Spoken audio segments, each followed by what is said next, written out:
A reading from the Acts of the Apostles, chapter 24, the case before Felix.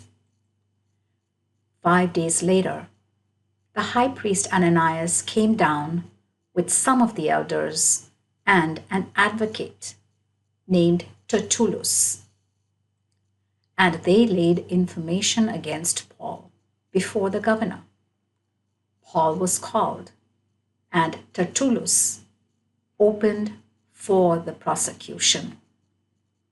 Your Excellency, Felix, the unbroken peace we enjoy and the reforms this nation owes to your foresight are matters we accept always and everywhere with all gratitude.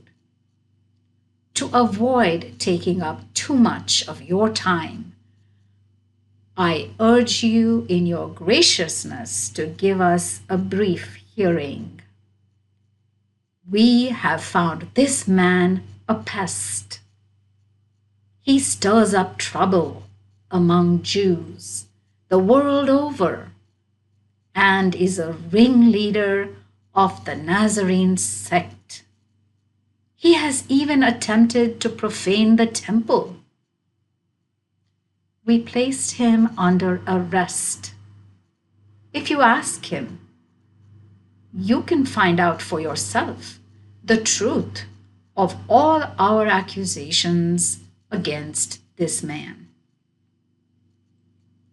The Jews supported him, asserting that these were the facts. When the governor motioned him to speak, Paul answered. Paul's speech before the Roman governor.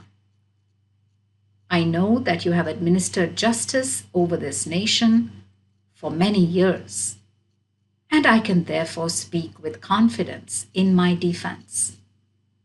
As you can verify, it is no more than 12 days since I went up to worship at Jerusalem, and they have never found me arguing with anyone or stirring up the mob, either in the temple, in the synagogues, or about the town. Neither can they give you any proof of the accusations they are now making against me. What I do admit to you is this. It is according to the way, which they describe as a sect, that I worship the God of my ancestors, trusting in all points of the law and in what is written in the prophets. And I hold the same hope in God as they do, that there will be a resurrection of both the righteous and the unrighteous. In these things, I too do my best to keep a clear conscience at all times before God and everyone. After several years, I came to bring alms to my nation and to make offerings. While I was doing this, they found me in the temple. I had been sanctified without any crowd or disturbance. But some Jews from Asia, these are the ones who should have appeared before you and accused me of whatever they had against me. At least let those who are present say what crime they held against me when I stood before the council, unless it were to do with this single sentence which I called out when I stood up among them. It is about the resurrection of the dead that I am on trial before you today. Paul's captivity at Caesarea.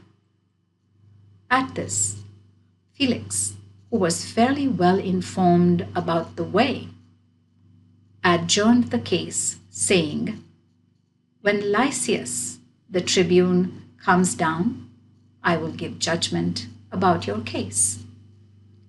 He then gave orders to the centurion to keep Paul under arrest, but with some liberty, and not to prevent any of his own people from serving him.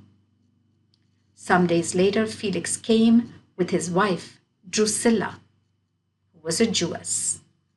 He sent for Paul and gave him a hearing on the subject of faith in Christ Jesus.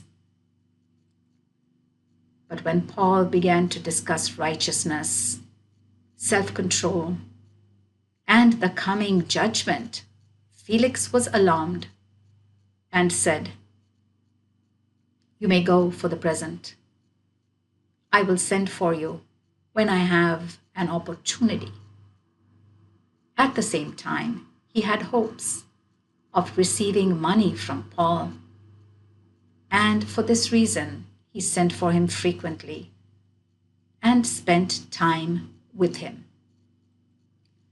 When 2 years came to an end, Felix was succeeded by Porcius Festus, and anxious to do the Jews a favor, Felix left Paul in custody.